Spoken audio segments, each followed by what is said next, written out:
to The Power of Love with Leslie Sharon Cuobo. Leslie is a woman of big faith, believing deeply that with God at her right hand, all things are possible. And for you too.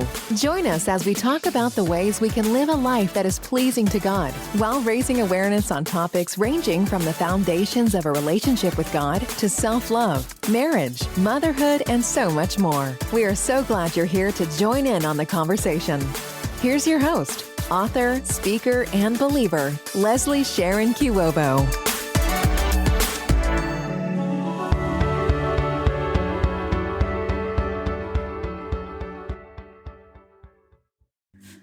Hey, it's your sister and friend Leslie. After a long retreat, I am officially back. I'm so excited to kick things off where they were left.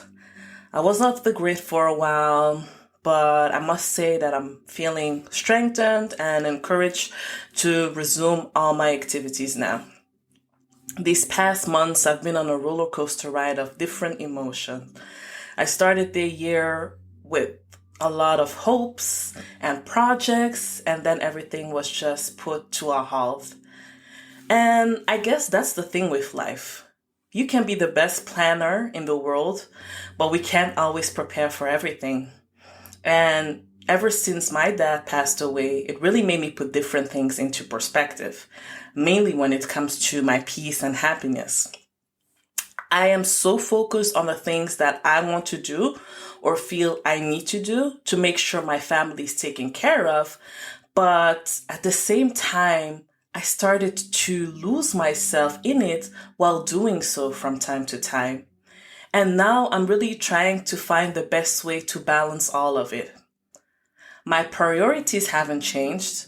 I am just being more intentional in the sense of pursuing my happiness through the process as well. I have to say though, if you have been following me for a while, you must know that I ended last year with my book Shattered. And in this book, I spoke about different forms of healing except grief.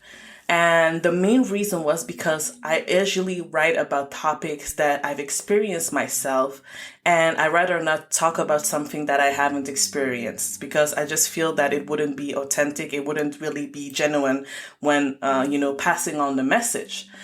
And while I heard of, people passing away, of course, or witnessed it, it always hits different when it's a first degree connection. So when it happened, I was like, I ended last year with Shattered, which was, regarding the healing of a broken heart, but not this type of pain. But in a way, because of, what I've shared in Shattered, I've been able to, it was like a preparation as I was going, through this specific season now. And I was like, wow, the world is so strange. But yeah, I can definitely agree with what, other people say that, losing a loved one really changes your views on life. And for me, that was definitely the case. I was sad and discouraged and wondering about all the life-changing moments that my father missed out on because he was not necessarily actively present within this specific period. But then again, as well as the different events that may occur in the future that he will miss out on. And I decided to withdraw myself from everyone and everything for a while, but also the project that I was working on because I just couldn't.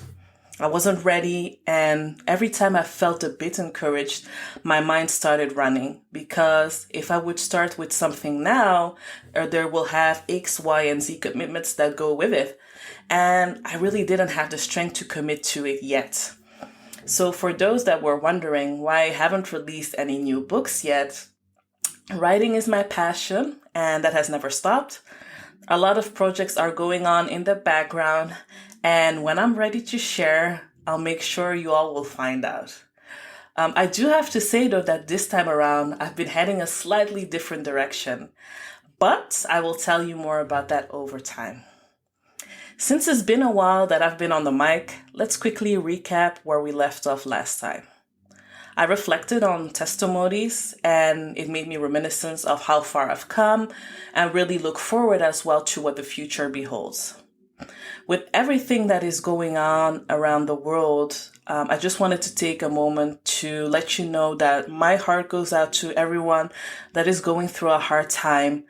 My prayer for you is that you may find strength, perseverance, peace, and comfort during these times. As I am transitioning into a new season as well, which is a season of moving forward, I am feeling revived, and that's what I want to talk about today. Am I over it? Absolutely not. But I am, however, at peace with what is, and now I'm starting to direct myself back to the future. I appreciate everyone that consoled me because this has helped me in a way to digest the pain. Now, of course, there's always a part that it didn't really help because I know that, it's a cycle of life, but it doesn't mean that it makes the pain less.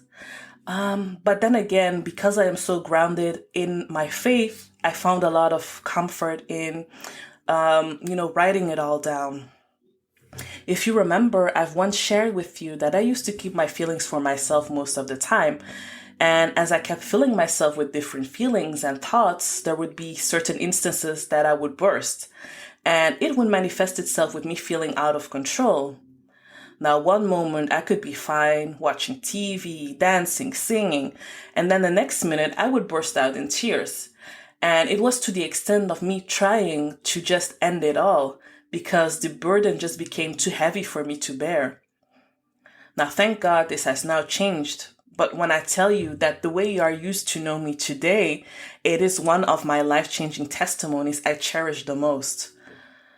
Now, to get back with what I'm trying to say here is that, writing helped me a lot through the process. It was as if I was arranging my closet. Everything that came to mind was put into a specific drawer, and I didn't throw them away.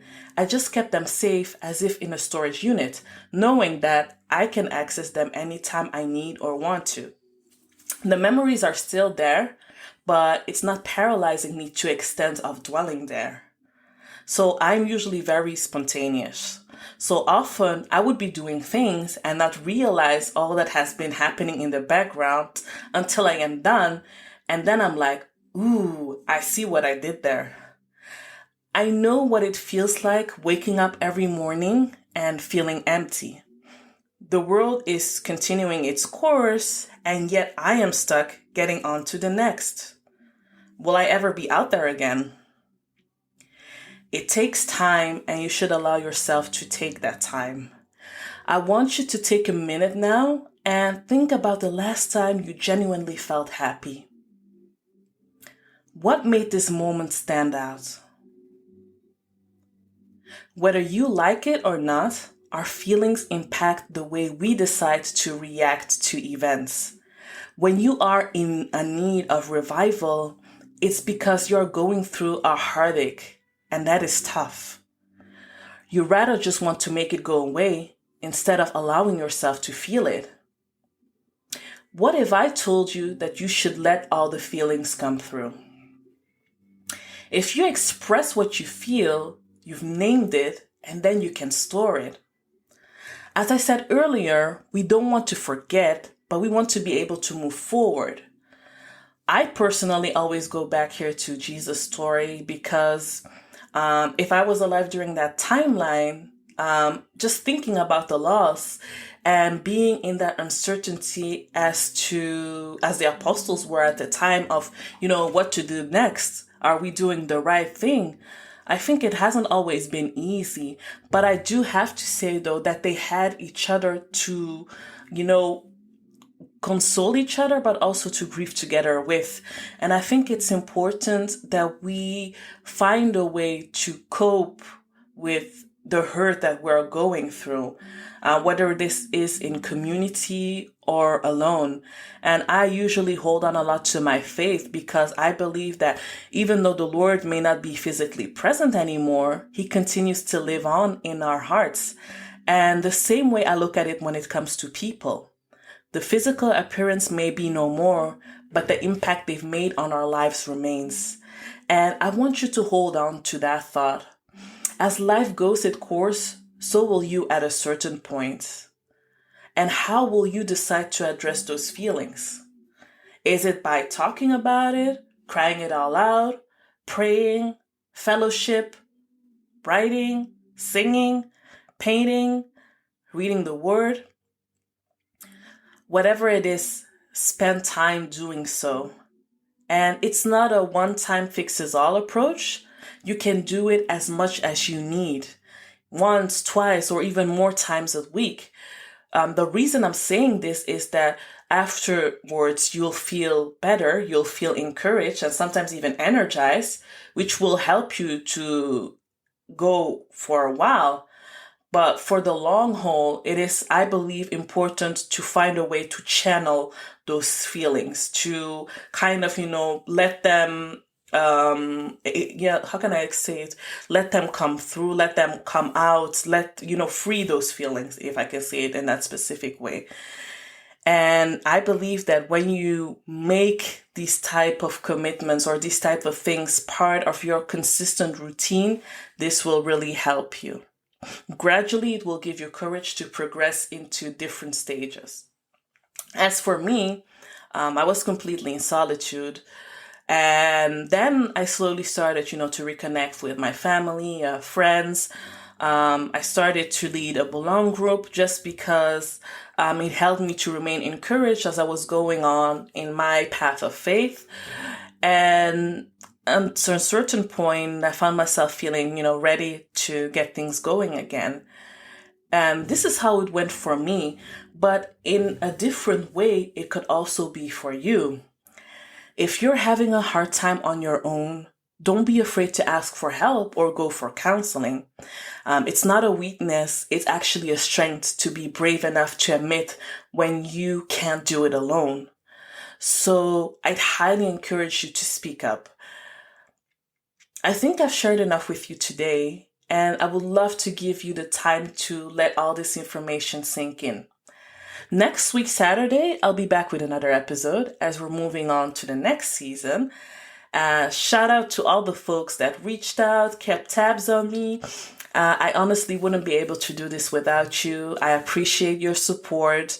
Don't forget to connect with me and let me know what's up. I'd love to hear your thoughts on this. Sending you lots of love. Bye. Your sister and friend, Leslie. Thank you for listening to The Power of Love with Leslie Sharon Kiwobo. We are so glad you've joined us. Connect deeper with Leslie. You can find her on Facebook by searching Leslie Sharon Kiwobo or at www.lesliesharonkiwobo.com. Her new book, My Declaration of Love, is available now. It is intended to encourage you and to stir a burning desire within your heart to seek God, to trust God, and let Him take care of you. Don't forget to rate, review, and subscribe so we can reach more people and so you'll never miss an episode. Until next time, we are with you in your continued pursuit for freedom with God.